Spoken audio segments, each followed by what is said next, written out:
우리 아이들이 어렸을 때 같이 휴가를 가곤 했었습니다. 설악산을 가던 길이었는데 친구가 그 군인이어서 홍천에서 그 집에서 하룻밤을 자고 설악산을 넘어갔습니다. 아무래도 남의 집에서 자니까 잠이 일찍 깨서 새벽에 새벽 기도회를 갔다가 이제 애들도 자 깨서 나왔습니다. 그 군인들이 보초를 서려고 이제 땅을 팠더라고요. 이렇게 참호를. 근데 가슴만큼 이렇게 팠는데 웅덩이에 물이 고여서 거기에 개구리들이 놀고 있었습니다. 제가 그 개구리를 보고서 저 개구리 큰일 났다. 왜요? 저 죽어. 개구리가 왜 죽어요? 물이 마르면 못 올라오니까 죽지 않겠냐 그랬더니 저 살려줘야지. 그때 마침 큰아이가 잠자리채를 갖고 있었어요. 그 잠자리채로 잡아서 건지려고 이제 개구리를 잡기 시작했어요. 왜 잡았나요? 살리려고. 개구리가 알았게요, 몰랐게요? 잡히면 죽는 줄 알더라고, 이 자식들이. 뭐 다 도망다니죠. 그거 열심히 잡아서 몇 놈 건졌어요. 몇 놈 끝까지 해서 포기했어요. 그날 생각했어요. 개구리가 이렇게 생각했어요. 잡힌 놈은 죽었구나. 걔 살았어요. 도망간 놈 하마터면 죽을 뻔했네. 걔 죽었어요. 그런 비슷한 생각을 똑같이 했었는데요. 그 뉴질랜드가 호주 코스탈 갔는데 집회 장소에 새가 날아들었어요. 아마 이 공간에 새 들어오면 죽을걸요. 들어오긴 했어도 나가는 걸 몰라, 이 자식이. 유리창이 있으니까 자꾸 갖다 치받고 문으로 나가면 되는데 그걸 모르니까 잡고 싶더라고요. 나한테 잡히면 사는데. 근데 새는 나한테 잡힐 리가 없죠. 잡히면 죽는다고 생각하기 때문에. 제가 왜 이야기할게요? 우리가 꼭 개구리하고 새 같아요. 잡히면 죽는 줄 알아요. 여러분, 설교 듣는 일이 쉬워 보여도요, 절대로 쉽지 않아요. 오늘 설교는 그나마 괜찮아요. 어제 정도 설교만 해도요, 이게 듣기는 쉬워도 살기는 너무너무 어려운 거거든요. 그러니까 우리 본능이요, 잡히면 죽는 줄 알아요. 그래서 자꾸 본능적으로 하나님의 말씀을 내밀어요. 에이, 뭐 꼭 그래야 되나, 뭐 사람이 다 그러고 살 수 있나 하고 이렇게 자꾸 내팽개쳐요. 그래서 죽어요. 여러분, 우리가 이렇게 본능적으로 말씀을 거부하는 것이 있어도요, 이걸 극복해야 돼요.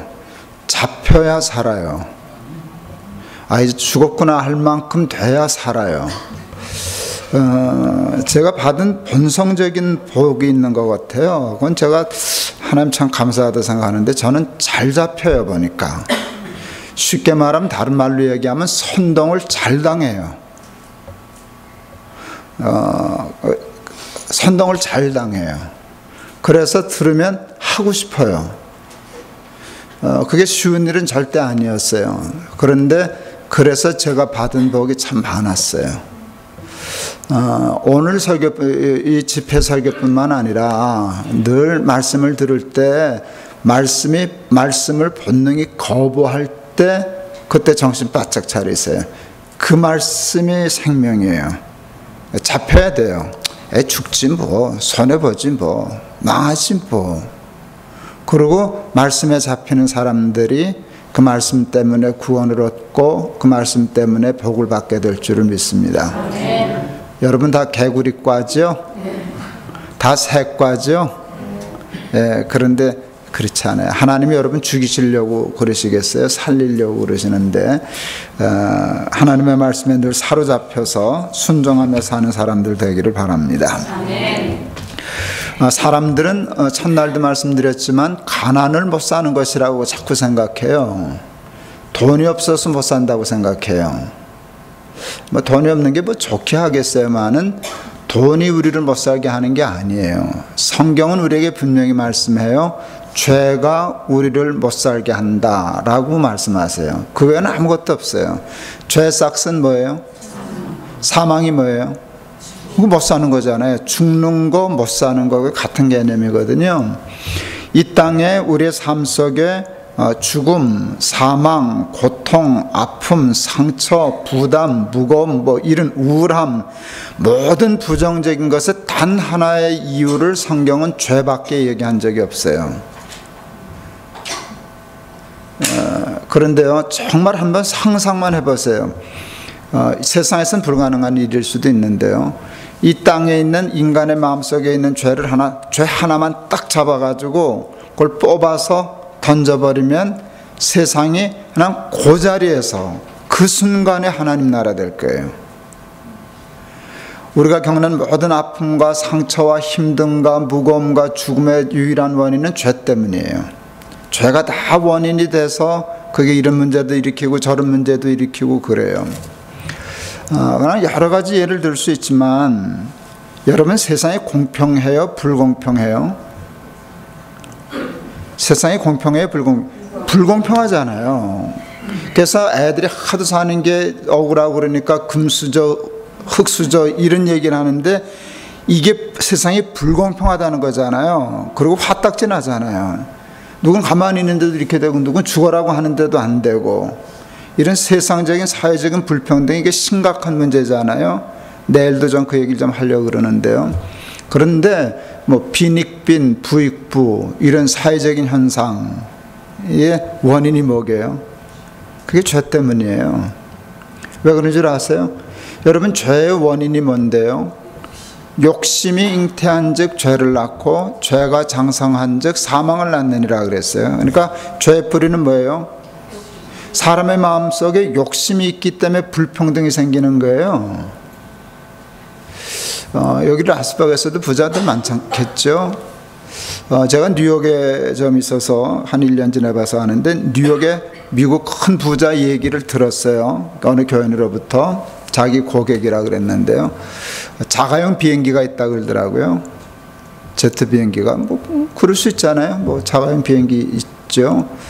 근데 기가 막힌 거는요, 여름에 휴가 갈 때 그 비행기가 작다고 전보기를 전세내서 휴가를 간대요.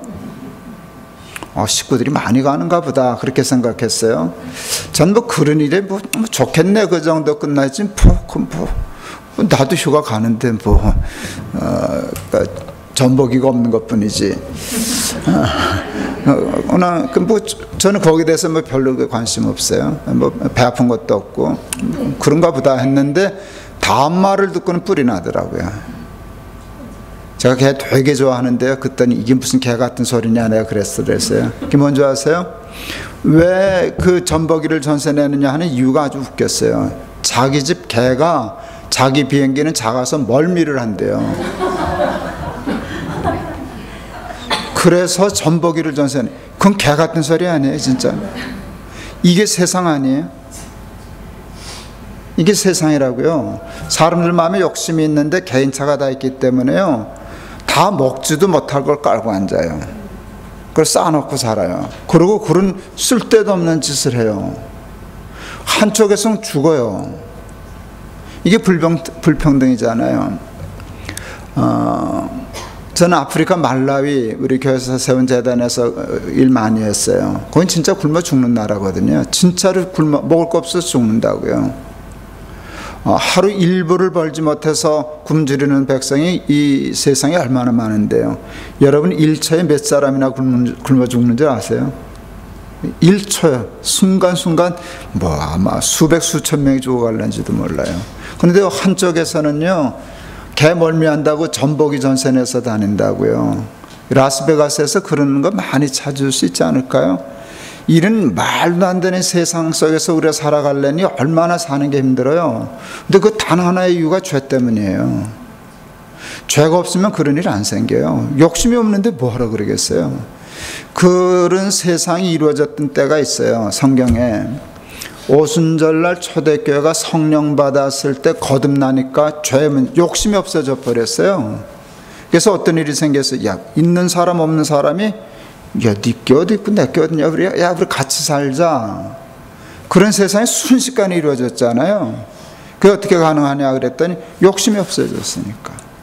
욕심이 없어졌으니까 그런 세상이에요. 그러니까 여러분, 죄 삭시 사망이라는 말씀이 참 맞아요. 하나님이 아담과 하와에게 선악과 따먹으면 죽으리라 하셨어요. 근데 죽을까 하노라 하셨어요? 정령 죽으리라 하셨어요? 정령 죽으리라, 아주 단정적으로 말씀하셨어요. 근데 아담과 하와 선악과 따먹었어요. 죽었어요? 살았어요? 죽었어요? 안 죽었어요? 안 죽었어요? 죽었어요? 언제 죽었어요? 이게 참 곤란한 문제가 생긴 거예요. 우리가 그냥 하나님 믿으니까 생각 없이 넘어가줘서 그렇지, 믿음 없는 마음으로 따지면 문제가 된다고요. 너 하나님 그냥 겁주는 하나님 아니냐, 그냥 공갈치는 하나님 아니냐, 죽긴 뭘 죽었냐, 전 멀쩡히 살았구만. 근데 그게 아니에요. 요한계시록에 보면 7교회에 대한 하나님의 말씀이 있어요. 근데 그 중에 4대 교회가 있는데 책망만 들었어요. 다른 교회는 칭찬도 듣고 책망도 들었는데 이 교회는 책망만 들었는데 그 책망의 말씀이 좀 특이한 말씀이에요. 너는 살았다 하는 이름은 있으나 실상은 죽은 자니라. 4대 교회는 산 교회, 죽은 교회예요. 산 교회인데 죽은 교회라는 거예요. 그렇죠? 그래서 실상 죽음이라는 말을 썼어요. 그래서 제가 그냥 실상 죽음이라는 개념을 이렇게 차용해 왔어요. 아담과 하와가 선악과 따먹었을 때 당장 죽지는 않았어요. 근데 그 실상 죽음, 죽음의 실상 죽음이 들어왔어요. 어떤 게 들어왔나? 첫째는요, 하나님과의 관계가 끊어졌어요. 단절됐어요. 요한복음 15장에 보면 예수님과 우리의 관계를 포도나무와 가지로 비유했어요. 이건 굉장히 적절한 비유예요. 여러분, 가지에서 열매가 맺어요. 그건 축복을 의미해요. 축복과 생명이 단 하나의 조건에 붙어 있어요. 뭐예요? 그냥 붙어 있는 거예요. 아무것도 필요 없어요. 가지가 뭐 할 게 없어요. 아무것도 안 해도 돼요. 어디만 붙어 있으면 돼요? 나무에 붙어 있으면 살기도 하고 열매도 맺고 그래요. 이건 굉장히 중요한 거예요. 우리도 마찬가지예요. 우리가 뭐 우리의 힘과 노력과 지혜로 사는 게 아니에요. 우리는 붙어 있음으로 사는 거예요. 어디에? 왜? 하나님이 생명과 축복의 근원이시기 때문에 붙으면 살고 떨어지면 죽어요. 그런데 여러분, 하나님과 이렇게 붙어 있던 관계를 이렇게 끊어놓고 멀리한 게 하나밖에 없어요. 죄 지니까 멀어졌어요. 선악과 따먹은 후에 하나님이 오시니까 불편했어요. 이게 중요해요. 하나님이 불편하기 시작했어요. 왜 오셨지? 전에는 그러지 않았어요. 반가웠어요. 왜? 사이가 좋았으니까, 관계가 좋았으니까. 근데 죄가 오니까 이 관계가 나빠진 거예요. 사이가 나빠진 거예요. 하나님과. 여러분, 하나님과 사이가 좋은 게 좋아요? 사이가 나쁜 게 좋아요? 하나님과 관계가 좋아야 돼요? 나빠야 돼요? 관계가 좋으면 살고 복 받는 거고요. 관계가 나빠지면 하는 거예요. 여러분, 신학적으로 정의할 때 사망은요, 하나님과의 관계 단절이라고 정의해요.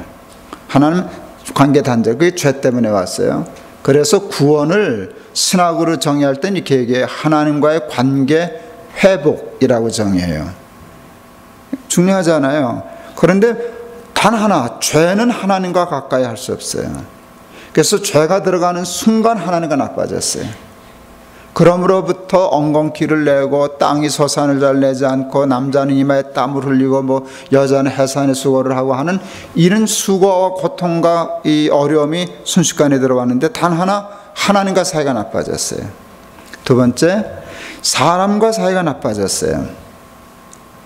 여러분, 이 세상에서 사는 동안에 가장 힘든 일이 뭔지 아세요? 사람과 사이가 나빠지는 거예요. 부부가 사이가 나빠지고, 부모와 자식의 사이가 나빠지고, 같이 일하는 직장 동료 사이의 사이가 나빠지고, 그래서 이게 제일 고통스러운 일이에요. 그렇잖아요? 그런데 그게 죄 때문에 그런 일이 일어났어요.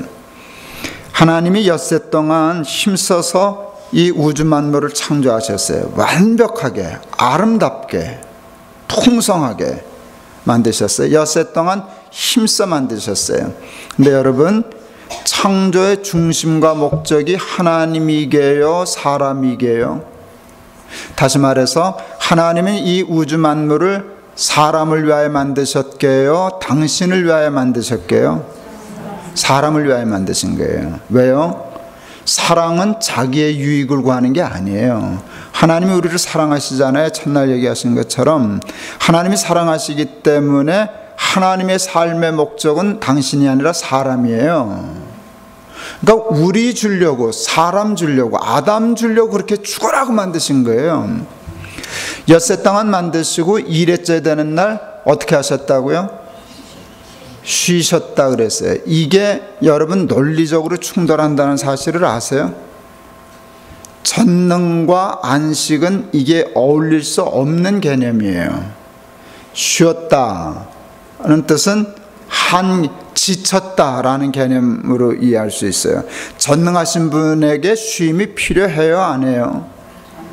쉼이 필요한 건 인간이잖아요. 왜요? 불완전하기 때문에, 한계가 있기 때문에, 지치기 때문에. 하나님이 뭘 지치셔요? 전능하신 분이신데 울트라 슈퍼 파워잖아요. 정말 울트라 파워잖아요. 그런 분이 뭐 힘이 지쳐가지고 쉼이 필요해요?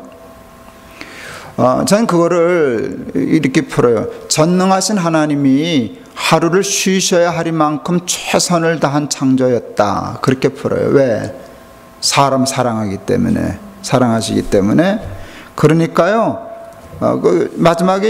맨 마지막에 사람을 만들잖아요. 다 만들어 놓고.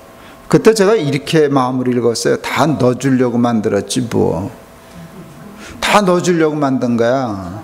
그런 세상을 아담이 하나님으로부터 받았어요. 그러면 이 상식적으로 아담이 어쩌야 돼요? 펄쩍펄쩍 뛰어야 돼요. 좋아서 펄쩍펄쩍 뛰어야 돼요. 근데 아담이 펄쩍펄쩍 뛰었어요? 시큰둥했어요? 시큰둥했어요. 그러니까 하나님이 화 안 내셨어요. 에이, 내가 다 안다. 그래. 잠깐 쉬어라. 자라. 하고서는 갈비뼈를 뽑아서 누구를 만들어줬어요? 하와를 만들어줬어요. 그때 아담이 하와를 보고 한 말이 인간이 한 말 중에 가장 아름다운 말이에요. 이는 내 뼈 중에 뼈요 살 중에 살이라. 그러니까 이게 죄로 말미암아 이렇게 오염되고 사람이 잘못된 상태에서 그런 하와가 딱 나왔으면 아담이 이런 대사가 나와야 될 거예요. 이게 어디서 굴러먹던 뼈다구야. 왜요? 모든 걸 욕심으로 푸는 세상에서요, 하와 없으면 다 내 거. 이게 하와라는 사람이 하나 나타나는 순간 에덴 절반 날아간 거예요. 둘이 나눠 먹어야 되니까. 여러분, 지금 세상은 그런 거예요. 그렇게 해서 경쟁 사회이기 때문에 저를 죽이면 다 내 건데 그렇게 되는 거라고요. 그런데 아담에게 그런 개념이 없었어요. 이는 내 뼈 중에 뼈요 살 중에 살이라 그랬어요. 그러니까 너라는 개념이 없어요. 넌데 적이 아니에요. 상대가 아니에요. 너는 나구나. 나와 너는 하나인데 너는 나보다도 더 귀한, 가장 귀한 나구나. 여러분, 이러면은요, 뭐 가난한 게 좋게 하겠어만은 그런 아내와 남편, 그런 부모와 자식이 산다면 그냥 두 끼 먹어도 행복한 거 아닐까요?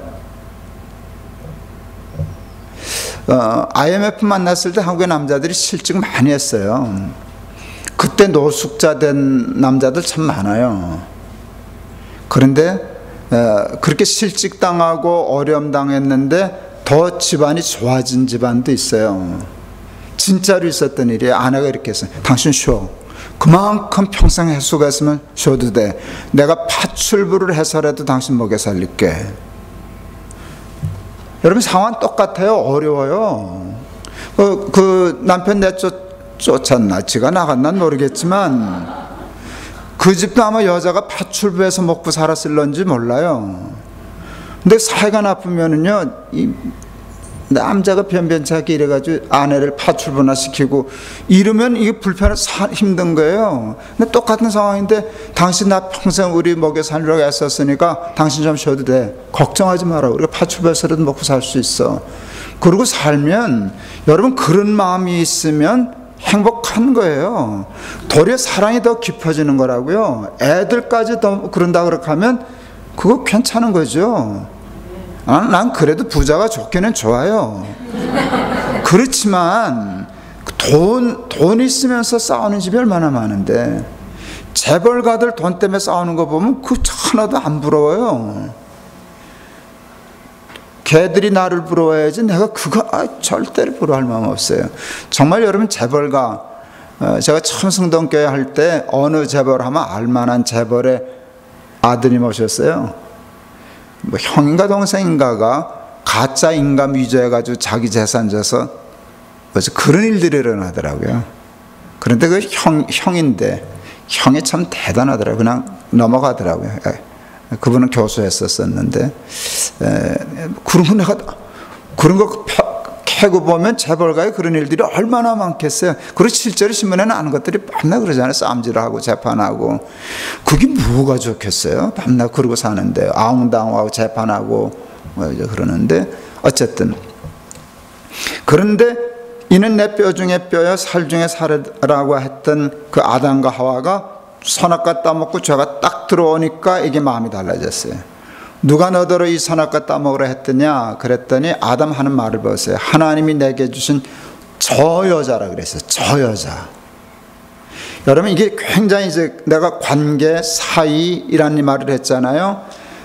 뼈 중에 뼈여 살 중에 살이는 아주 밀착 관계예요. 그래서 이게 둘이 아니에요. 하나는 가지고 하나는 남은데 이게 붙어 있어서 다 하나예요.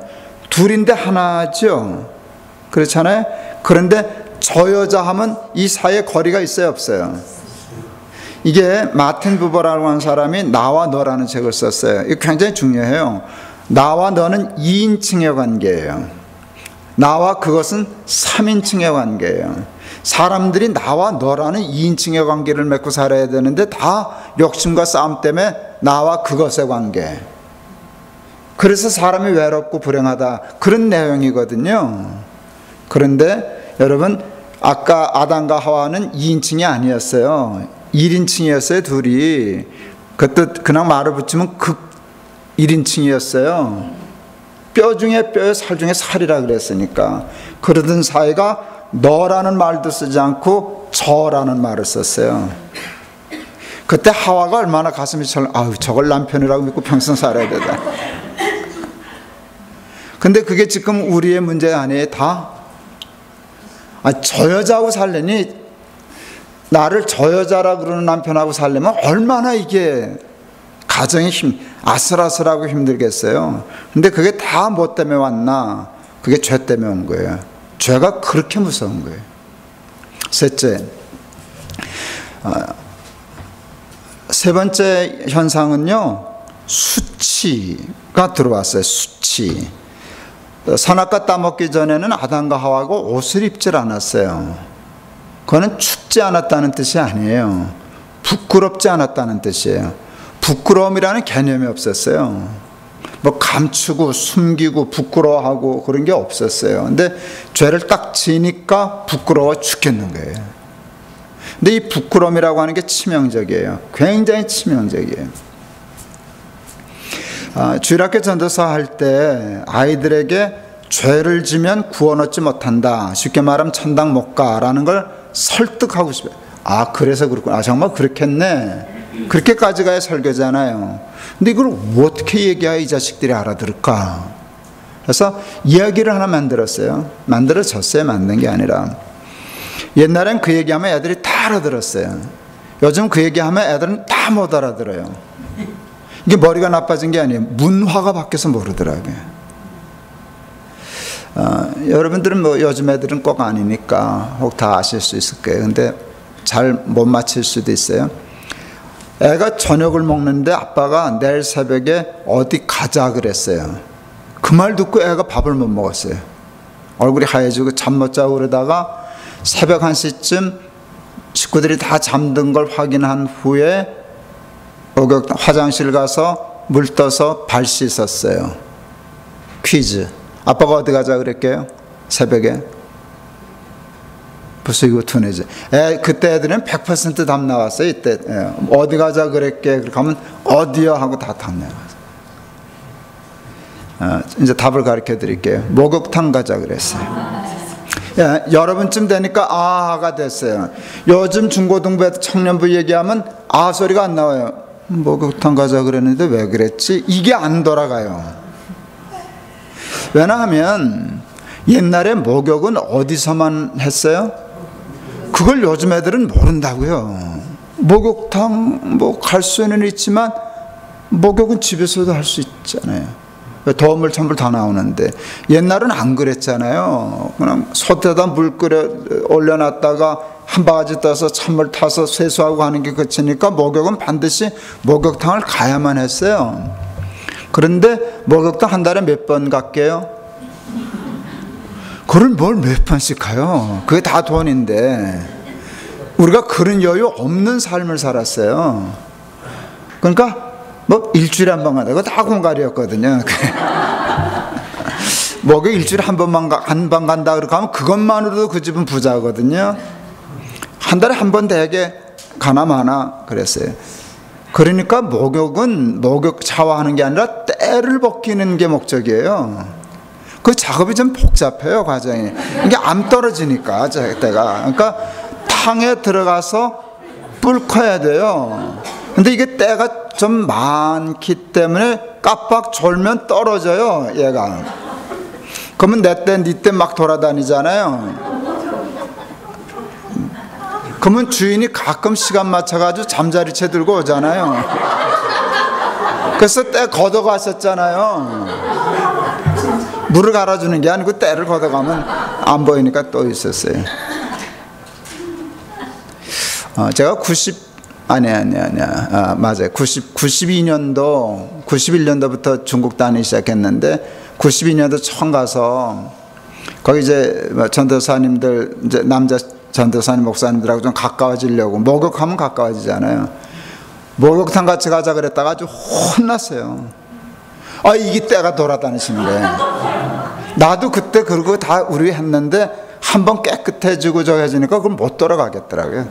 도저히 뭐 때려 죽이면 들어가겠지. 근데 그건 못 들어가겠더라고요. 그래서 근데 얼마나 미안해요. 그분들은 들어가 앉아 계시는데 나는 뭐 못 들어가겠는 걸 뭐. 사실은 샤워기에서 나오는 물에 샤워도 하기 싫어요. 그거 다 지저분하니까. 미안하다 그러고 정말 미안하다 그러고서 나왔어요.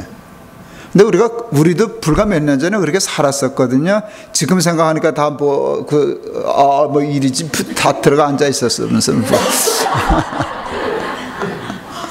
그러니 애들은 원래 씻는 거 좋아 안 하는 데다가 씻을 환경이 안 되니까 되게 다 이게 손에 트고 그래서 우리 밤낮 학교 가서 이 손등 검사 그랬잖아요. 발이 대개는 까마귀 발이라고요. 그렇죠? 그래도 아무렇지도 않은 게 양말은 신고 다니니까 겨울에는 이게 까마귀 발인지 백조 발인지 누가 알아요? 그러니까 다녔는데 목욕탕을 양말 신고는 못 들어가잖아요. 그러니까 목욕탕 가자는 말에 기겁을 한 거예요. 아버지가 예고를 했으니까 씻어서 그냥 그 다음날 아무렇지도 않게 목욕탕 갔을 거예요. 여러분 아버지가 예고 없이 자는 놈 목덜미 잡아가지고 새벽에 목욕탕 끌고 갔으면 갈게요 튀었게요? 튀죠. 절대로 못 가요. 애들한테 물어요. 까마귀 발 갖고 목욕탕 갈 수 있냐 없냐? 그럼 다 합창해요. 못 가요. 한마디 더 하면 다 끝나요. 죄 가지고 천당 갈 수 있겠냐 없겠냐? 못 가요. 죄는 그런 거예요. 여러분 죄 있어요 없어요? 저는 죄 있을까요 없을까요? 없다고, 없는 사람 없다 그랬거든요. 의인은 없나니 하나도 없다. 모든 사람이 죄를 범하였으며. 그런데 하나님이 이 죄가 드러나면 우리 여기 못 있거든요. 우리가 지은 죄 중에 1000분의 1만 드러나도 나도 여기 못 쓰고 여러분도 거기 못 앉아 있어요. 그래요 안 그래요? 그래서 하나님이 다 가죽옷을 해서 가려 주시는 거예요. 그러니까 모르니까 앉아 있지 알면 어떻게 앉아 있겠어요? 근데 이게 다 여러분 어느 순간에 뭐 잘못돼 가지고 이게 다 들통났다. 그러면 우리 순식간에 이게 다 없어졌을 거예요. 제가 혼자 커서 목사님 아까 얘기했지만 개고양이 엄청 길렀어요. 고양이도 아주 대를 이어서 길렀어요. 새끼 받아가면서. 고양이가 쥐 잡는 게 본능이게요, 교육이게요? 내가 질문을 하는 의도를 파악하고 다시 대답하세요. 고양이가 쥐 잡는 게 본능이게요, 교육이게요? 아니에요. 본능 아니에요. 본능이 있는데 본능만으로는 쥐 못 잡아요. 애미 없는 고양이는 쥐 못 잡아요. 애미 없이 자란 고양이는 쥐 못 잡아요. 우리 고양이가 새끼 3마리를 낳고 쥐약 먹은 쥐를 잡아먹고 죽었어요. 새끼들 눈도 못 떴는데 저는 그 동물에 대한 애착이 있으니까 다 살렸어요. 분유 사다가 그때 이런 기구들 없어요. 젖먹이는 그냥 티스푼으로 해가지고 이게 벌리질 않으니까 이걸 눌러서 벌려서 한 스푼씩 집어넣고 똥 싸면 다 치우고 씻어주고 이래서 새끼 다 살렸어요. 컸어요. 우리 고양이가 쥐를 못 잡는 거예요. 못 잡는 것 같다는 생각이 들었어요. 우리 아버지가 확인하려고 쥐를 산채로 어느 날 잡아오셨어요. 난 쥐 못 잡아요. 우리 아버지 쥐 잡아왔어요. 그 까만 전깃줄로 묶었어요. 살아있는 쥐를. 그리고 우리 고양이한테 던져줘 봤어요. 쥐는요 진짜 고양이 앞에 쥐예요. 도망도 못 가요. 쥐는 고양이를 보면 도망을 못 가요. 발발발발 떠느라고. 근데 정작 도망간 건 우리 고양이셨어요. 고양이가 놀라면은요 일단 등이 활처럼 굽어요. 털이 바짝 서요. 하여간 털이 이게 바짝 서요. 그리고 눈이 사발면해져요. 사발만큼 커져요. 그리고 소리 질러요. 깍 소리를 질러요. 우리 고양이 쥐 보고 등 이루고서는 펄쩍 뛰고서는 깍 하고 도망갔어요. 여러분 애미 없이 자란 고양이는 쥐 못 잡는다니까요. 제가 지금 그 얘기 하려고 그러는 게 아니에요.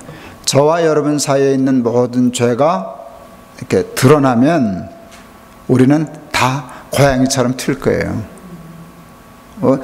모든 인간, 모든 삶이 다 그 순간으로 불가능해요. 나 목사 못해. 여러분 교회 노릇 못해. 남편 노릇 못해. 아내 노릇 못해. 애비 노릇 못해. 자식 노릇 못해. 정상적인 사회에서 다 끊어지는 거예요. 그게 죄예요. 근데 그 죄가 묻지는 않을 테니까 있기는 있죠. 그렇죠? 인정하시죠? 그런데 그 죄를 가지고 천당을 들어갈 수 있을까요? 천당은 다 드러나는 낯빛보다. 저는 그래서 그때 깨달았어요. 하나님의 심판은 빛으로 오실 것이다. 하나님 빛으로 딱 서 계시면 이건 완전 자동 분류예요. 씻은 사람 들어가, 못 씻은 사람 못 들어가. 못 들어와 해서 못 들어가는 게 아니라 지가 못 들어가는 게. 여러분 그 밝은 빛에서 그 죄를 가지고 그 수치를 가지고 어떻게 살겠어요? 그 문제가 해결이 돼야만 들어가지. 여러분 죄 문제 해결 없이 구원 없어요. 천당 없어요. 불가능해요. 그러니까 죄는 치명적이에요. 또 하나 있어요. 죄는 고통을 가져왔어요. 남자는 이마에 땀을 흘려야 했고 여자는 해산의 수고를 해야 했어요.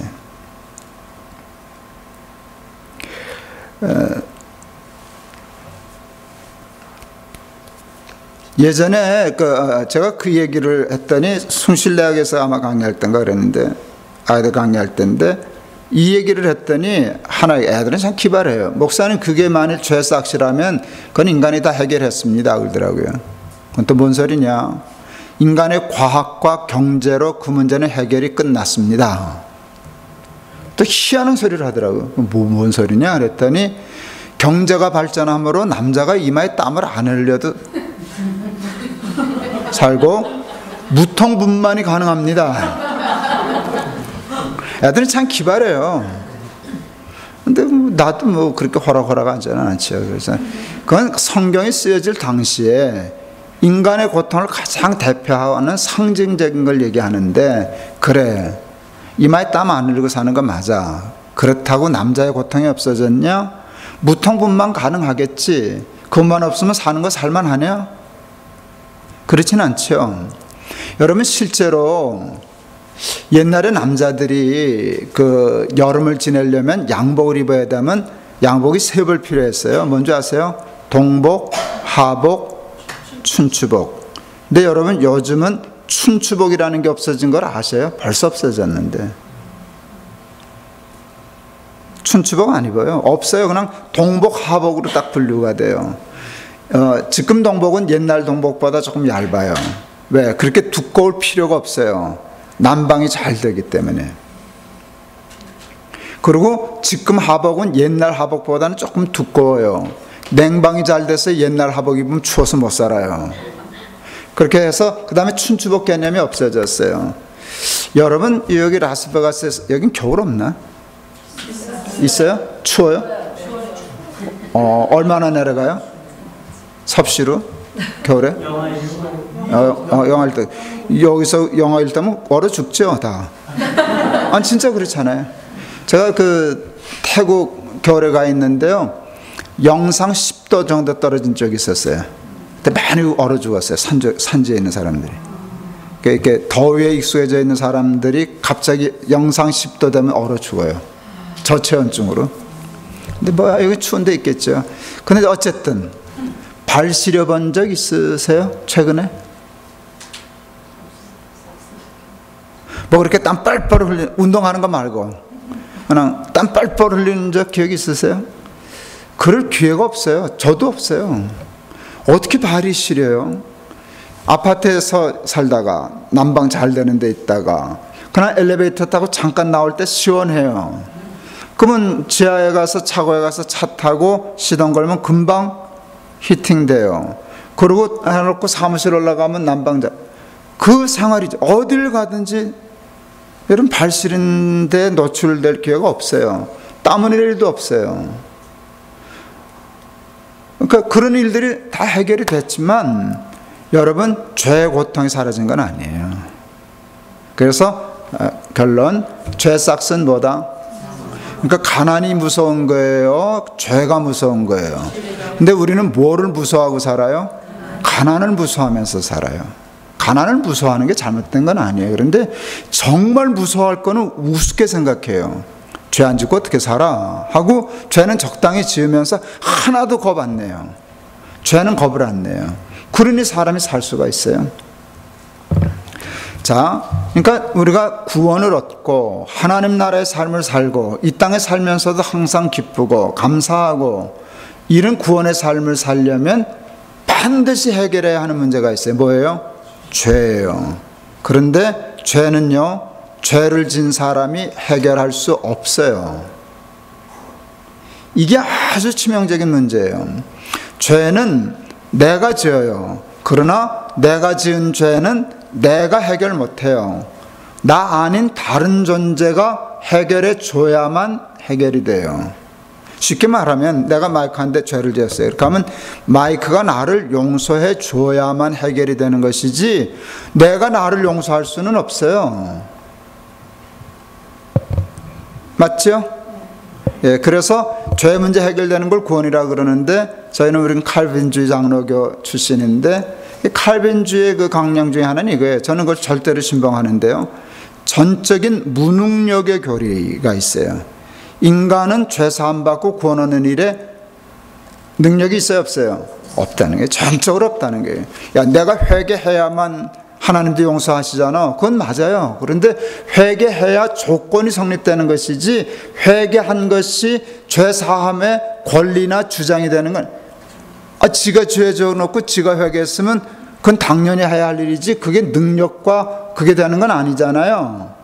인정하시죠? 그러니까 인간은 전적으로 무능력한 존재예요. 이거는 용서라는 개념이 들어오지 않으면, 용서는 내가 하는 게 아니거든요.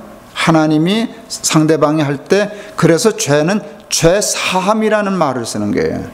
속죄, 죄를 용서 안 받는 거, 사함, 이게 중요한데요. 그래서 용서라는 개념이 굉장히 중요해요. 근데 용서는요, 어느 때 가능해지는가 하면 용서라는 것이 작용하려면 반드시 생겨나는 게 있어야 돼요. 사랑. 사랑하면 용서가 돼요. 사랑을 없으면 용서가 안 돼요. 베드로가 예수님에게 형제의 죄를 나는 7번이라도 용서할 수 있을 것 같아요. 그랬어요. 이게 어느 때인가 하면 은혜 충만할 때 그런 감정이 생겨요. 은혜가 충만하면은요, 웬만한 일은 덮어져. 아, 됐다. 야, 내가 받은 게 이만큼인데, 내가 10,000달란트 탕감 받았는데, 그까지 100다니엘이면 뭐 그거 못 갚아. 야, 없던 걸로 해도 괜찮아. 이런 게 되는 거거든요. 그게 은혜예요, 은혜. 그러니까 7번 용서하겠다는 뜻은 베드로가 은혜가 꼭대기에 찬 상태예요. 그러면 예수님이 야, 너 대단하다. 3번도 어려운데 너 은혜 되게 많이 받았구나 하고 칭찬하셔야 되는 상황이에요. 근데 예수님이 이렇게 얘기하셨어요. 70번씩 7번이라도 용서해라. 70번씩 7번이면 산술적으로 490번이에요. 가능해요, 불가능해요? 사람이 사람의 죄를 490번 용서할 수 있어요, 없어요? 있어요. 있어요. 잘 생각해봐요. 있어요. 누가 누구의 죄를 490번까지라도 용서할 수 있을까요? 남편이 아내? 아내가 남편? 자식이 부모? 형제가 형제? 아니요. 부모가 자식. 이건 어때요? 가능할 가능성은 있죠. 저는 아들만 셋을 길러서 그런지 나한테 한 놈도 안 물어봤어요. 우리 애들놈들이 저 엄마한테 와서 한 놈씩 물어본 말이 있어요. 누굴 제일 사랑해? 엄마는? 누가 제일 좋아? 이걸 물었어요. 그럼 우리 아내는 이렇게 대답하더라고요. 엄마는 아빠를 제일 좋아하고 너희들은 똑같이 좋아해. 내 속으로 자꾸 물어봐라. 우리 아내가 나를 사랑하는 건 틀림없을 거예요. 근데 우리 아내가 나를 더 사랑할까요? 자기 새끼들을 더 사랑할까요? 이걸 대입해보면 알아요. 우리 아내가 나를 아무리 사랑한다 한들 490번 용서할까요? 저기 앉아 계시지만 난 기대 안 해요. 근데 자기 아이들 저는 가능할까요? 가능할 수 있지 않을까요?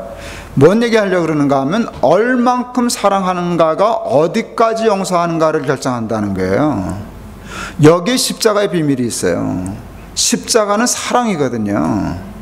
근데 이게 무슨 사랑인가 하면 그보다 더한 사랑은 있을 수 없는 사랑을 십자가라 그런 거거든요. 그래서 하나님이 그걸 뭐라고, 하나님이 세상을 어떻게? 이처럼이라는 단어가 굉장히 중요해요. 그러니까 하나님이 세상을 이처럼 사랑하사 하면 그 뜻을 모르고 읽은 거예요. 이 말씀에 있어서 가장 중요한 단어는 이처럼이거든요. 그 이처럼 그렇게 읽어요. 강조해서 이처럼, 그게 십자가라는 말이에요. 독생자 예수 그리스도를 십자가에 못 박으리만큼 사랑했다는 게 이게 핵심이잖아요. 고등부 전도사 할 때 지금 아마 육군 대령 이제 예편했을 거예요. 그 친구가 그렇게 나를 따르고 좋아했어요. 크리스마스 때가 되니까 카드를 보내더라고요. 조금 있다 1월 1일 됐으니까 뭐 한 일주일 남짓 됐는데 또 카드를 보냈어요. 새해 복 많이 받으시라고. 그림을 잘 그려가지고 애가 그림을 그렸어요. 카드를. 한복에 이렇게 소매를 하고 세배하는 그림이에요. 거기 썼어요. 전도사님 새해 복 많이 받으세요. 그리고 또 썼어요. 얼만큼. 그럼 이제 카드를 열면 이게 소매에서 손이 빠지는 거예요. 다 카드를 열면 그림이 이렇게 되는 게 여기 썼어요. 이만큼. 그거 기발하더라고요. 전도사님 새해 복 많이 받으세요. 얼만큼, 이만큼. 열었다 닫았다 열었다 닫았다 하다가 알았어요. 아, 십자가는 하나님이 우리에게 보내신 카드구나. 난 너희들을 사랑해. 하나님 얼만큼요? 이만큼. 그게 십자가였거든요. 그래서 그 십자가의 사랑 앞에는 용서받지 못할 죄가 불가능해진 거예요. 우리나라에 살인마 계보가 있어요. 뭐 미국 뜨고 있겠죠, 그죠? 살인마. 이 무슨 사람들이죠? 제가 기억하는 살인마 계보는 고재봉이라는 사람부터 시작돼요. 고재봉, 김대두, 뭐 유영철, 아마 이렇게 나가는데요. 제가 기억하는 그 보통 살인마하고 격과 급이 다른 살인마가 하나 있었어요. 그건 지존파예요. 다른 뭐가 차이가 있는가 하면요, 아무리 살인마라도요, 사람을 몇십 명을 죽였었어도요, 일단 잡히면 양 같아져요. 팍 죽고 눈 내리 깔고 모자 뒤집어 쓰고 죄송합니다, 잘못했습니다, 뭐 이렇게 나가요. 지전파만 안 그랬어요. 지전파는 잡히니까 더 길게 뛰는 거예요. 이 사람들이 소리 지르고 뭐 눈 내리 까는 것도 없고 그랬어요. 지전파는요, 그게 이제 중화동에 있는 경동제일교회인가, 아니 영세교회네. 영세교회 집사님이 희생당했어요. 잡혀서 철창에 가둬놓고 죽이고, 끔찍한 일인데요. 그 훈련이에요. 살인 훈련으로. 감정이 있어서 죽은 게 아니라 살인 연습으로 그분 잡아서 결국 죽였어요. 죽이고 그냥 파묻은 게 아니고요, 인육을 먹었어요, 그 사람들이. 그런 사람들이에요. 이게 급이 달라요. 사형 선고를 받아 6명이 그랬는데, 집행되기 전에 사랑의 교회 집사님이, 남자 집사님이 편지를 보냈어요. 이제 전도하는, 이제 다 사형 받을 사람들이니까. 그런데 놀랍게도 지전파가 그 편지를 받고 회개했어요. 다. 그리고 예수를 영접했어요. 저는 그 두목이 그 집사님에게 편지 쓴 것이 어느 잡지에 나와서 읽었어요. 근데 내용은 이거예요. 그 구절을 다 암송할 수는 없는데 내용은 이거예요. 우리를 사람 대접해 주어서 고맙습니다. 사람 취급을 하겠어요? 누가 말이나 붙이겠어요? 누가 편지를 하겠어요? 그런데 자기들한테 편지를 쓴 처음이니까 거기에 이 친구들이 감동한 거예요. 그래서 우리 동생들 다 예수 믿기로 했습니다. 근데 죄송하지만 저는 안 됩니다. 그게 편지 내용이었어요. 고맙다 그러면서도 자기는 안 된다고. 다 부하들은 다 예수 믿으라 그랬고 예수 믿기로 했다고. 그 이유가 웃겼어요. 자기가 지전이기 때문에 안 된다 그러더라고요. 지전이 뭔지 아세요? 그게 하나님이라는 소리예요. 하나님을 지전자라 그러잖아요. 지전자, 끝짓자 존귀할 존자를 쓰는 거거든요. 그러니까 지전파는 두목이 하나님이라는 그 조직이에요. 자기가 하나님이기 때문에 하나님 못 믿는다고. 오카노 목사님 돌아가시기 전에 일본에서 같이 청년들 집회를 하는데 옥 목사님 그 얘기를 하시더라고요. 그래서 그 지전파 두목 하나 빼놓고는 다 구원 얻었다고. 근데 끝난 다음에 목사님 그 버전이 바뀌었는데요. 그랬더니 뭐가 바뀌었냐? 두목도 나중에 회개하고 예수 믿었어요. 그 편지 이후에. 그러니까 결국 두목도 회개하고 예수 영접하고 사형 집행당해서 다 죽었어요. 퀴즈, 굉장히 중요한 퀴즈예요. 지전파 구원 얻었게요, 못 얻었게요?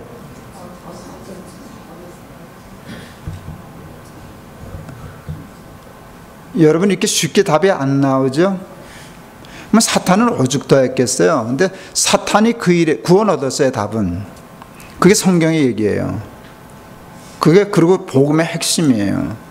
그런데 사탄이 의의 제기를 못하는 거예요. 이의 제기를. 이게 말이 됩니까? 쟤네들 지전파입니다. 내가 김동호까지는 봐주죠.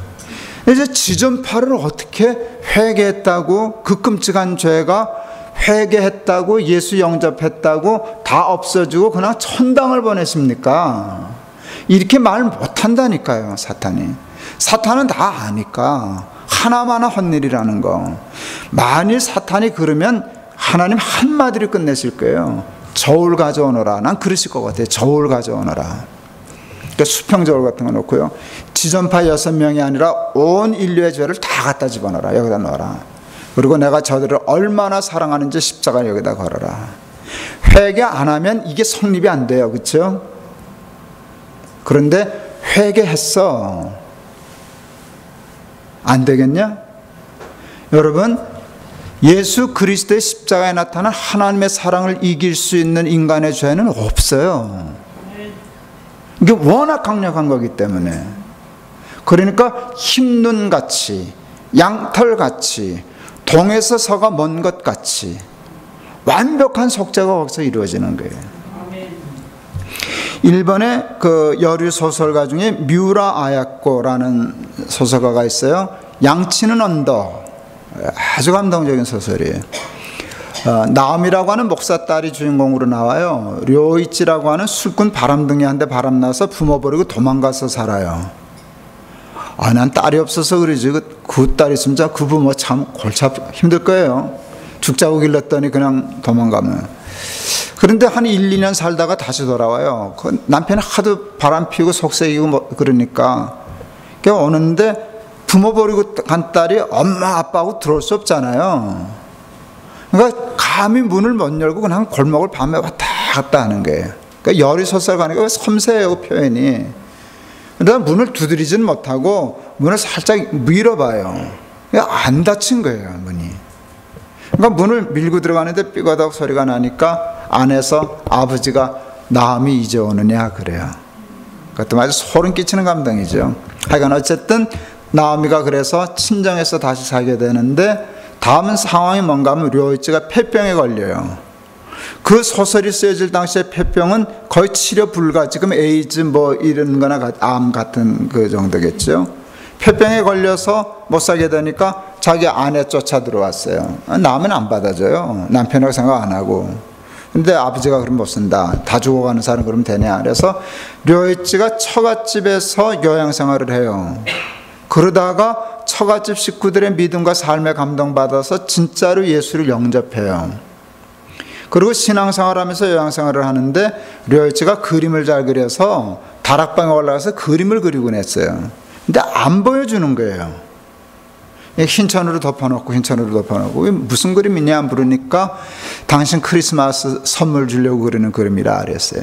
그림이 다 완성됐어요. 크리스마스 이브날 전에 사귀던 못된 여자한테서 연락이 와서 할 수 없이 나갔어요. 술을 권해요. 안 마셔요. 자고 가라 그래도 안 해요. 여자가 화가 나니까 술에다가 수면제를 타요. 그리고 한 잔만 마시고 가라. 마시고 가다가 잠이 오지만 거기서 잠들지 않으려고 나왔다가 길에서 동사해요. 클라이막스는 그 모든 일을 알고 장사 지낸 후에 남편의 그림을 벗겨보는 거예요. 다락방에 있는 그 그림은 십자가에 달려 피 흘리는 예수 그리스도의 그림이었어요. 근데 중요한 건 그 십자가 발 앞에 청년 하나가 무릎을 꿇고 고개도 들지 못하고 예수님의 발을 이렇게 못 박힌 발을 잡고 있는데 거기에 피가 뚝뚝 떨어지는 그림이었어요. 근데 벼락 맞은 감동은 그게 자기였어요. 자기를 그린 거예요. 료이츠 자기를 그린 것이었어요. 제가 고등학교 때 읽었던 것 같아요. 정말 벼락 맞은 감동을 받았어요. 내 마음에서 소리가 질러졌어요. 료이츠는 깨끗하다. 료이츠는 아름답다. 료이츠는 구원받았다. 그래서 주의 보혈은 능력 있다 하는 찬송이 사져 나오더라고요. 저는 그날 알았어요. 료이츠 누구든지 어떠한 죄를 범했든지 어떠한 삶을 살았든지 저 마음으로 십자가 붙으면 다 살겠구나. 맞죠? 예. 그래서 하나님은 우리를 구원하시려고 예수 그리스도를 보내시고 십자가 달려 돌아가신 거예요. 누구든지 저를 믿는 자마다, 한 사람도 예외 없다는 거예요. 누구나 믿으면 멸망치 않고 영생을 얻으리라. 영생을 얻게 하려 하십니다. 이해가 됐어요. 하나님의 그래서 속죄가 이루어지고 구원이 이루어졌는데요. 하나님의 속죄는 특징이 있어요. 완벽하다는 것이에요. 완벽하다는 것이에요. 마태복음 1장에 보면 예수님의 족보가 기록되어 있어요. 누구는 누구를 낳고 누구는 누구를 낳고 이게 되어 있어요. 근데 이게 그 당시에 문화를 존중해서 쓴 기록이 돼가지고요. 여자 이름이 빠져 있어요. 그 당시 여자는 숫자에 안 넣을 때잖아요. 아시죠? 그러니까 족보에 이름이 들어갈 리가 없죠. 그러니까 누구는 누구를 낳고 할 때 누구는 아버지고 누구는 아들이에요. 엄마 이름도 없고 딸 이름도 없어요. 여자니까. 그런데 예외가 있어요. 이 마태복음 족보에 여자 이름이 안 들어가 있는 족보에 예외 몇 여자 이름이 들어가 있어요. 다말, 라합, 룻, 바세바예요. 근데 이 네 여자의 공통점이 있어요. 뭔지 아세요? 하나같이 비정상적이라는 게, 멀쩡하지 않다는 게. 유다는 다말에게서 베레스와 세라를 낳고 이렇게 됐는데 유다와 다말의 관계는 시아버지와 시어머니의 관계예요. 며느리, 시아버지와 며느리의 관계. 내가 뭐라 그랬어요?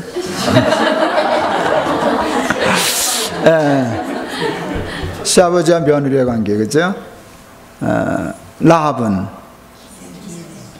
말이 기생이지 창녀잖아요. 그죠? 몸 파는 창녀였어요. 룻은요, 이방 여자였어요.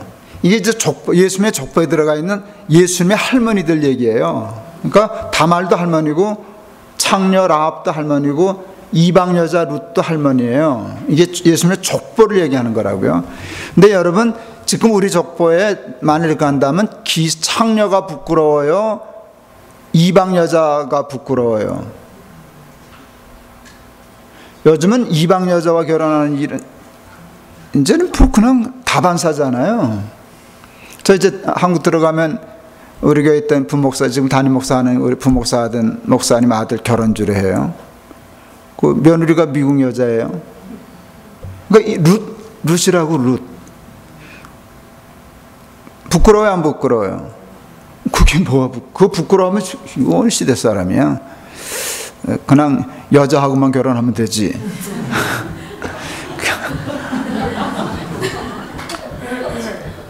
여자가 아닐까 봐 걱정하는 시대가 됐잖아요. 남자가 아닐까 봐 걱정하고 그럴 시대가 됐는데, 지금은 그게 뭐 그냥 나도 아무렇지도 않게 주례하잖아요. 저 여자가 그 신부가 내 한국말을 알아들을까 이제 걱정이 돼서 그거 뭐 지 문제고 나는 내가 주례하면 되는 거니까. 어쨌든 그랬는데 그 당시에는 룻이 더 부끄러운 거예요. 왜요? 창녀는 사람이고요, 룻은 개이기 때문에, 이방 여자는 개이기 때문에 사람이 아니에요. 그게 실제로 그때는 그렇게 하니까 룻이 더 부끄러운 이름이에요. 그 다음에 밧세바가 나오는데 밧세바는 이름이 안 나와요.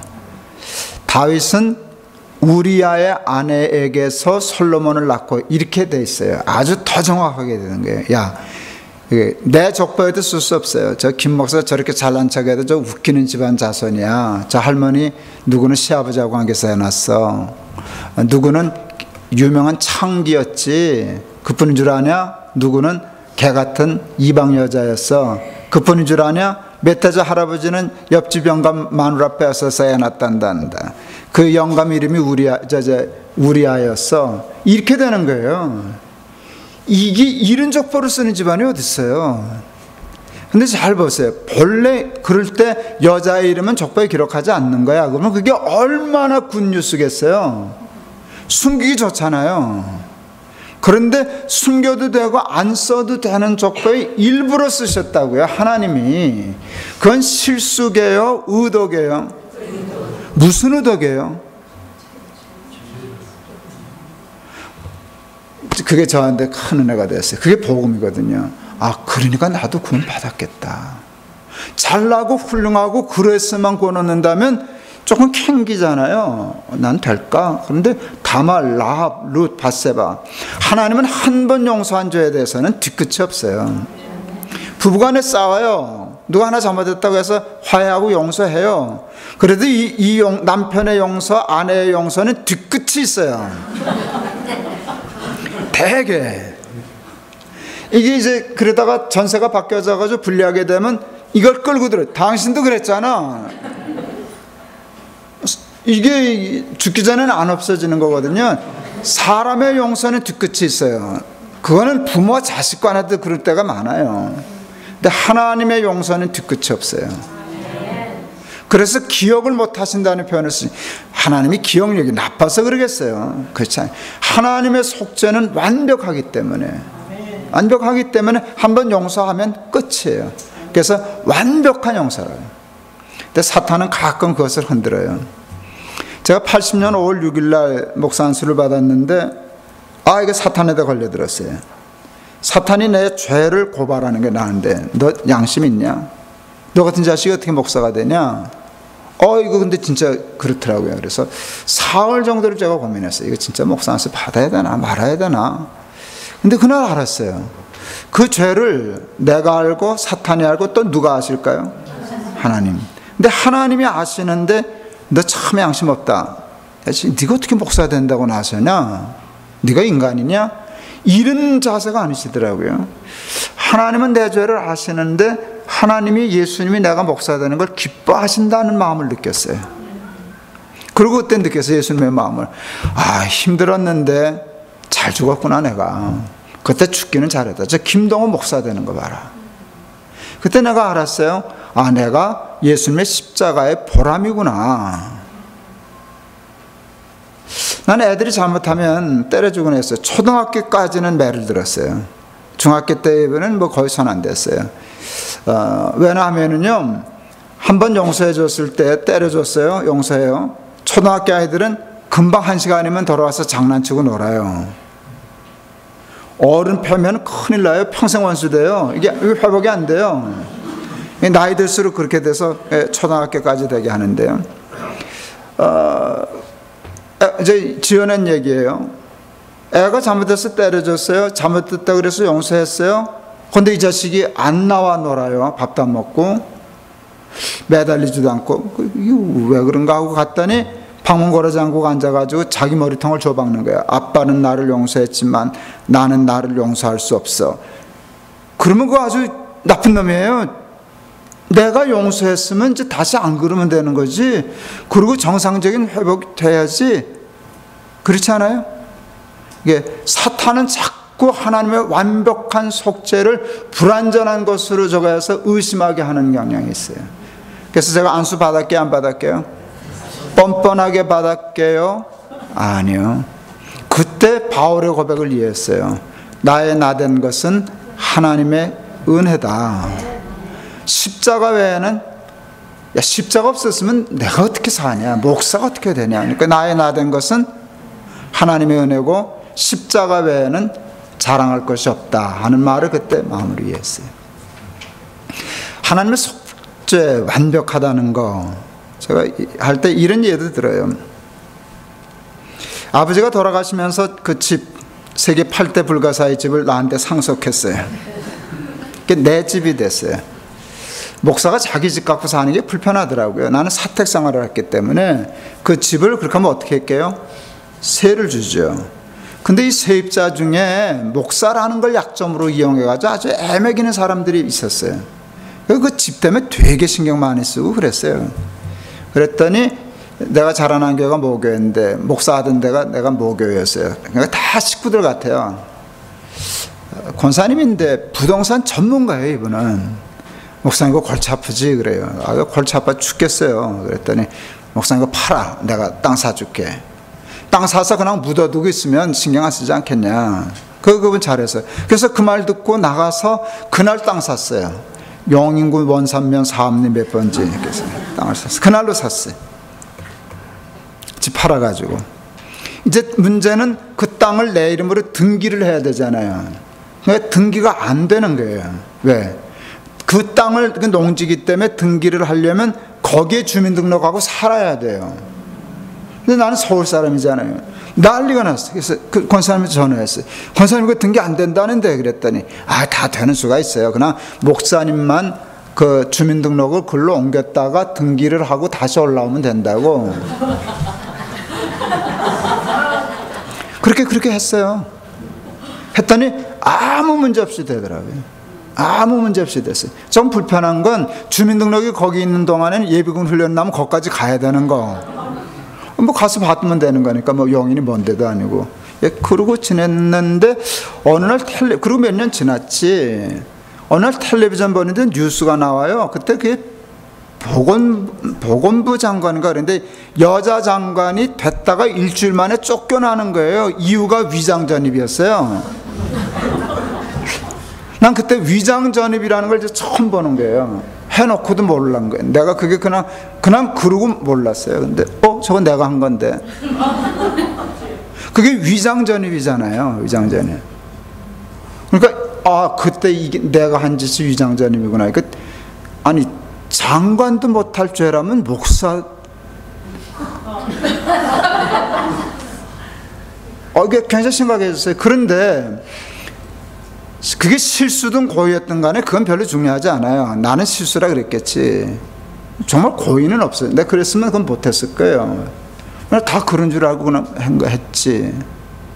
그렇지만 그게 해결이 안 되는 거예요. 내가 해결할 길이 없는, 한번 저지른 걸 어떻게 하겠어요? 그걸 어떻게 바꾸겠어요? 위장 전입을 하려고 그렇게 하면 어떻게 해야 되는가 하면 내가 일단 여기 이제 서울에 주민등록이 있어요. 그러면 내 주민등록 이렇게 돼. 세대주 김동호, 처 김병숙, 뭐 아들 이렇게 있고 우리 어머니 이름 다 나와요. 지금은 세대주 개념이 이제 한국은 없어진 걸로 아는데 그땐 세대주라는 개념이 있었어요. 그러면 세대주인 김동호가 이렇게 줄 그어주고 옆에다 써요. 몇 년 몇 월 며칠 용인군 원산면 사업리 몇 번지로 전출. 그러면 이제 거기 주민등록이 하나 생긴 거예요. 나만 가짜 위장 같은 게 생겨요. 그러고 나 다 볼일 보고 땅 등기 다 시켜놓은 후에 내가 거기 뭐하러 있겠어요. 거기서 전출하는 거예요. 또 이렇게 해서 오는 건데 그때는 이게 다 수기로 하는 거기 때문에 세대주 김동호를 줄을 그어요. 그러고 해놔요. 그러면 세대주가 누가 되는가 하면 아내가 세대주가 돼요. 근데 우리 아내의 이름 앞에는 세대주라고 써있지 않고 처라고 써 있었어요. 세대주의 처. 세대주 날아가니까 처를 지우고 세대주 김병숙이 돼. 그림을 지금 그릴 수 있죠. 내가 볼일 보고 다시 왔어요. 그럼 맨 밑에다 써요. 칸이 없으니까. 그래도 나는 늦게 와도 다시 돌아와도 나는 세대주야. 세대주 김동호. 그럼 또 어떻게 할게요? 처 지우고 세대주로 썼던 거를 또 지우고 거기다 또 처 썼어요. 이게 누더기 주민등록이 된 거예요. 그러니까 그것만 딱 보면 위장전입한 놈, 위장전입한 놈, 이놈은 위장전입한 놈입니다 라가 뭐 그냥 고발을 하는 거예요. 뛸 때마다 고발을. 아, 이게 정말 미칠 노릇이라고요. 제가 동안교회 목사할 때 꽤 큰 교회였거든요. 사무장이 가끔 교회 때문에 내가 교회 대표니까, 법적으로 대표니까 주민등록 띄워라는 때가 나요. 죽겠어요. 뭐 어떻게 띄워도 줘야지. 어느 날 또 띄워라는 거라. 나는 도살장 가는 것 같아. 주민등록 들어가는 게 도살. 터덕터덕 가서 놀라운 일이 일어났어. 우리나라 그게 다 전산화 됐어요. 그게 뭔 의미인지 아세요? 난 컴퓨터 너무 좋아. 컴퓨터는 줄 긋고 수정하는 게 없어요. 그냥 수정하면 다 되는 거지. 이건 그런 거 없어요. 그냥 하면 딱 띄었는데 세대주 김동호, 처 김병수 쫙 깨끗이 나오는 거예요. 그래도 조사하면 뒤에 요만 들춰보면 다 있어. 그렇지만 이게 속이 깨끗해진 거는 안 돼. 겉은 뭐 이렇게 줄근 것도 없고 왔다 갔다 한 것도 없고 그냥 딱 아유 할렐루야 소리가 절로 나오더라고요. 여러분 주민등록은 겉만 깨끗해진 거지만 우리의 구원의 역사서는 속까지 깨끗해진 거예요.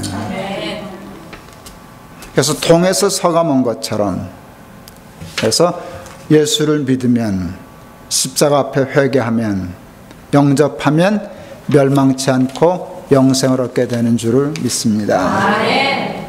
여러분 믿어지시죠? 아멘. 믿으시죠? 아멘. 그러니까 구원 얻었겠죠? 아멘. 여러분 구원 얻었다는 뜻이 뭘까요? 이 얘기하고 마치려고 그래요. 이게 굉장히 중요한 의미가 있어요. 십자가 때문에 구원을 얻었어요. 완벽한 구원을 얻었어요. 그거는 우리가 인생의 끝이 승리라는 거예요? 실패라는 거예요? 죽음이라는 것이에요? 생명이라는 것이에요? 예. 저는 목사 안 했으면 두 가지 직업을 가질 수 있는 가능성이 있었어요. 음악을 했든가 운동을 했든가. 음악과 운동은 똑같이 시작하면 잘했어요. 그게 은사가 있는 거잖아요. 저 목사님도 운동 굉장히 잘한 것 같은데 내가 젊었으면 한판 붙자 그랬을 텐데 저 탁구 참 많이 쳤거든요. 우리 아내는 아직도 그 잘 아니죠. 아내하고 가끔 잘 못 치지만 저 상대해주면 난 장난치거든요. 재미없으니까. 우리 아내는 그 테이블 다 볼레도 되지만 나는 귀퉁이다 이렇게 내모놓고 쳐요. 나는 고기다만 넣어야 제가 그렇게 칠 수 있거든요. 근데 그 네모가 아니에요. 난 사탕 넣으면 사탕만 때리거든요. 얼마나 공부 안 하고 그랬으면 그걸 그렇게 했겠어요. 야구 선수였어도 지금 같았으면 돈 좀 벌었을 것 같아 느낌에. 저 홈런 엄청 쳤거든요. 그래서 저는 뭐 아마추어 동네 야구지만 동네 야구도 제대로 맞지 않으면 홈런은 안 돼요. 홈런 맞을 때는요 공의 느낌이 배트에 없어요. 완전히 스위스팟에 정확히 맞으면은요, 힘 쭉 빼고 하면 쭉 날아가는 거거든요. 그러니까 그때 그 기분, 그리고 앞에 있는 주자들 다 집에 들어오고, 애들한테 뻥이 아니지 사실이지 뭐. 야, 아빠 앞에 나가면 다 들어왔어. 거의 다 들어왔거든요. 예. 내가 야구 좋아했는데 어느 날 박찬호가 메이저리그 투수가 되더라고요. 이건 상상도 못하더니, 한국 사람이 메이저리거가 된다는 거는 박세리가 우승한 거나 같은 동급의 사건이었거든요, 야구 좋아하는 사람들에게는. 근데 15승인가 올렸잖아요, 첫 해.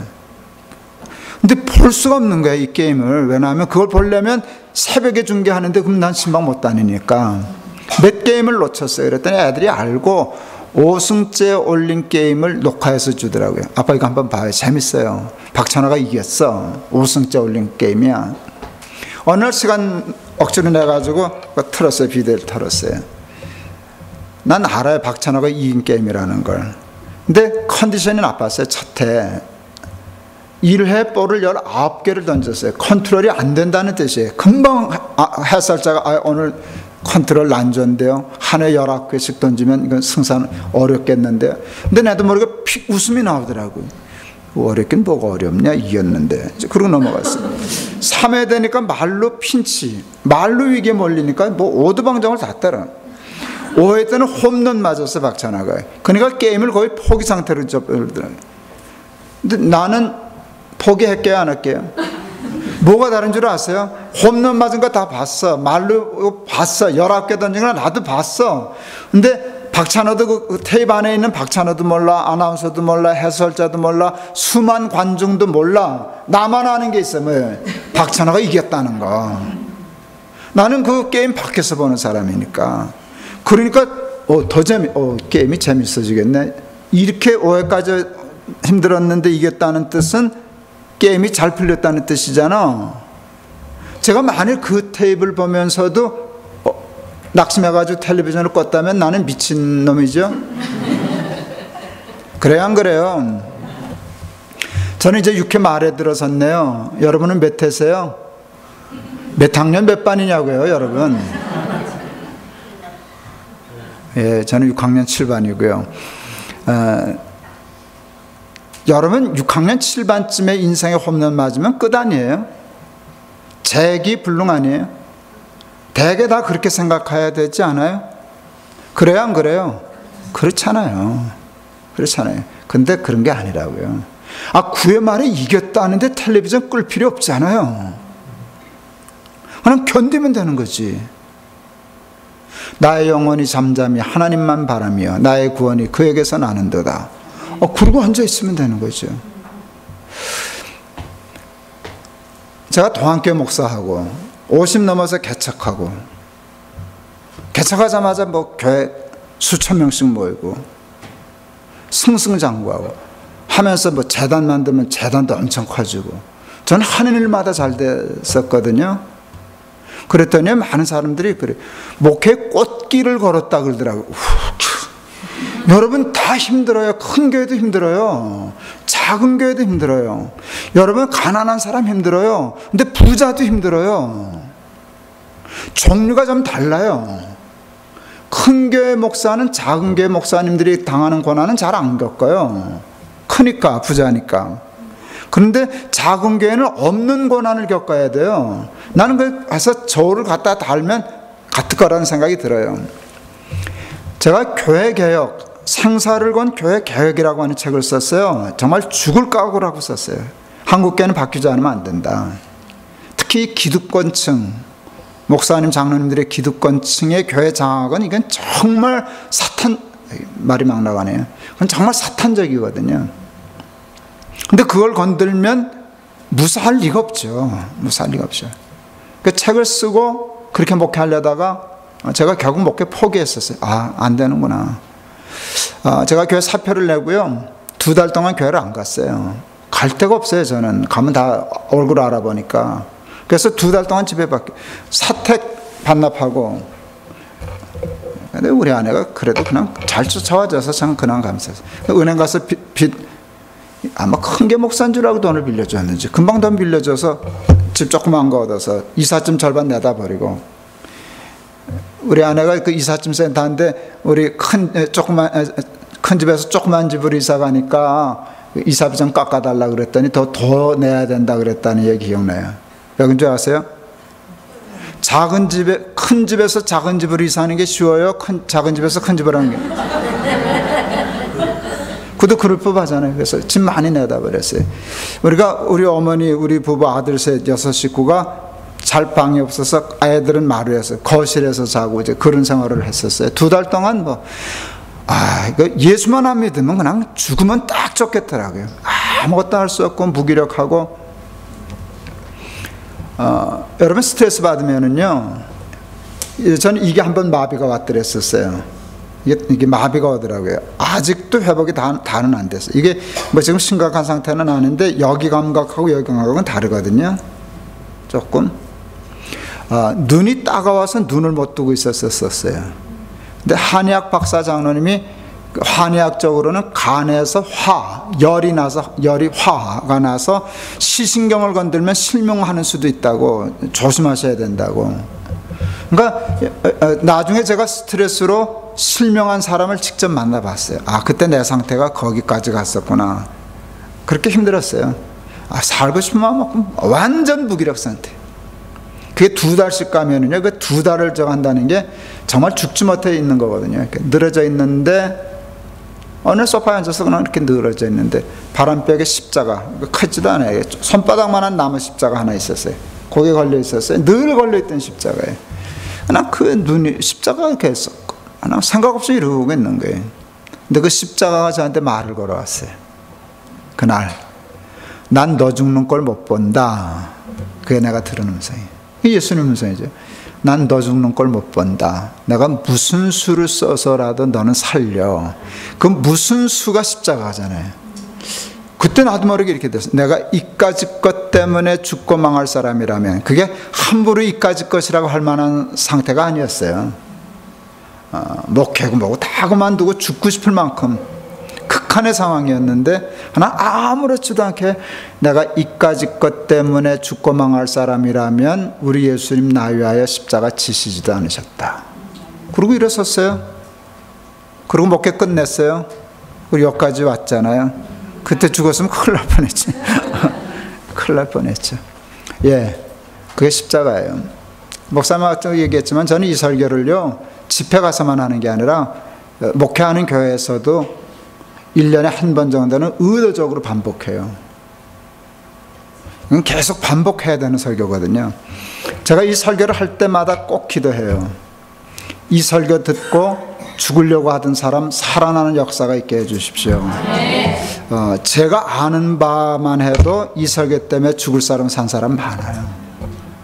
간증을 보내오니까. 미국에서 사는 저쪽 서부 쪽에 있는 분인데, 나이는 잘 모르겠어요. 아마 느낌으로 애 학교 보내고 돌아오는 길을 가면 우리 지금 조카 나이쯤이나 되지 않았을까 싶은데, 하도 사는 게 힘들어서 애 학교 등교시켜주고 오는 길에 차 사고를 위장해서 자살하려고 하고 결행하는 날이에요. 이제 마지막 집 떠나는 날이잖아요. 애 데리고. 그런데 그날 아침이니까 잠을 잤겠어요. 잠 못 자고 있는데 무슨 생각이 들었는가 하면, 그분이 이제 내 설교를 늘 듣던 분인데, 마지막으로 김 목사님 설교나 듣고 가자. 그 미친 여자지. 죽으려면 그냥 가야 죽을 수 있지. 설교 듣고 어떻게 죽어. 그러니까 살려고 그런 거지. 이게 살려고 그런 거예요. 그래서 근데 설교가 그게 참 이상한 게요, 설교를 하면 그냥 올라가는 게 아니라 그거를 영상을 담당하는 간사가 작업을 해야 돼요. 편집하고 자막도 넣을 건 넣고 이렇게 해서 넣는데, 주일날 일이 많으니까 주일날 못 올려요. 이게 며칠 있다가 올려요. 또 월요일은 자기도 쉬어야 되니까, 주일날 일이 힘드니까. 그러면 늦어져요. 그러니까 계산을 해보니까 그분이 그 설교를 듣겠다고 열었을 때는 그 설교가 안 올라갔어야 할 시간이었어요. 그러니까 그 전주일날 했던 설교가 계속 나오지 새로운 설교는 안 올라와 있는 시점이었어요. 그런데 우리 간사가 뭐 월요일은 화요일은 날 뭐 자기 할 일이 있어서 그걸 미리 해놓고 주무시신 거예요, 이 친구가. 그러니까 그분이 들었을 땐 이 설교가 나왔어요. 이 설교 들으면 못 죽어요. 그렇지 않겠어요? 그 죽었게요, 살았게요? 살아서 나한테 편지 보냈더라고요. 목사님, 그때 그 설교 때문에 제가 살았습니다. 여러분, 죽고 싶을 만큼 힘들 때 여러분 있으셨었죠? 그런 거 한두 번 없었던 사람은 없어요. 인생이 그렇게 호락호락한 게 아니에요. 지금은 또 괜찮으신가요? 또 모르죠. 이 중에 한두 명은 있을런지. 근데 여러분 안심하지 말아요. 또 오니까. 이건 저주가 아니에요. 이건 정해져 있는 일이에요. 이게 파도가 치는 것처럼 들어왔다 나갔다 하는 게 인생이에요. 끝날까지 그럴 거예요. 여러분, 제가 그 이후에는 어려움이 없었겠죠? 아니요. 똑같이 어려움은 있었지만 그 일은 한 번도 죽을 생각은 안 했어요. 그 이후로 상황은 비슷한 상황들이 몇 번씩 올 수 있었지만 거기에 사로잡히진 않았어요. 그 다음부터는 여러분, 힘든 일 생기면, 앞에 막막한 일이 생기면 그때는 많은 분들이 그래 기도해. 그거는 그만한 일 진짜로 안 당해본 사람이, 기도가 나온다는 일은 아직도 살만하다는 소리예요. 정말 죽게 되면 기도가 막히니까 죽게 되는 거라고요. 갑자기 등어리 맞으면 숨이 탁 막히듯이 인생에 숨이 탁 막히는 때가 있어요. 그게 기도가 막히는 순간이라고요. 그냥 말이 편하니까 기도해 줄게. 기도해 주는 건 고맙지만 대부분 안 하지만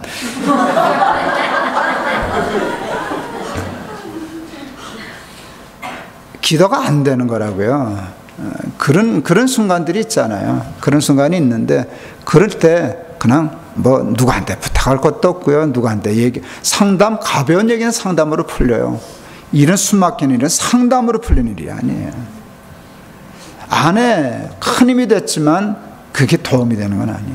아이들 셋이 다 커니까 아버지 걱정하면서 이제 큰 게 그만두고 개척하는 줄 알고, 우리 큰아들은 한동대 다녔었는데 저기 뭐 휴학하겠다 그러더라고요. 왜 그러냐 그랬더니 아버지 개척하면 반주해 준다고. 걔가 피아노 치거든요. 말이라도 감사하죠. 애들이 다 아버지 걱정하고. 그런데 이게 정말 힘든 일은 자식도 아내도 누구도 힘이 안 되는 거예요. 그럴 때가 있어요. 그럴 때 그냥 십자가 바라보면 돼요. 난 너 죽는 걸 못 본다. 너 죽고 내가 어떻게 사냐. 널 위해서라면 내가 무슨 짓이라도 한다. 하나님이 사람이 되시기도 하고, 사람이 십자가 지시기도 하고, 매 맞기도 하고, 침뱉음 당하기도 하는데 다 너 살리려고 그래. 그런데 우리가 어떻게 죽겠어요? 환난은 인내를, 인내는 연단을, 연단은 소망을 이루는 줄 알미러라. 그 소망의 근거가 십자가에 나타난 하나님의 사랑에 있는 줄을 믿습니다. 그 십자가의 사랑 붙들고 험한 세상 승리하며 사는 저와 여러분 될 수 있기를 바랍니다. 기도하겠습니다. 하나님 감사합니다.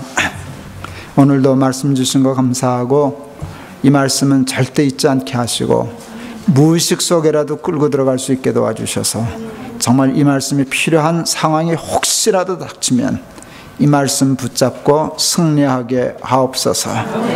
예수 그리스도께서 십자가 못 박혀 피 흘리심으로 죄사함 받아 우리가 다 구원받은 자라는 사실을 한시도 잊지 않게 하옵소서. 예수 그리스도의 이름을 받들어 기도하옵나이다. 아멘.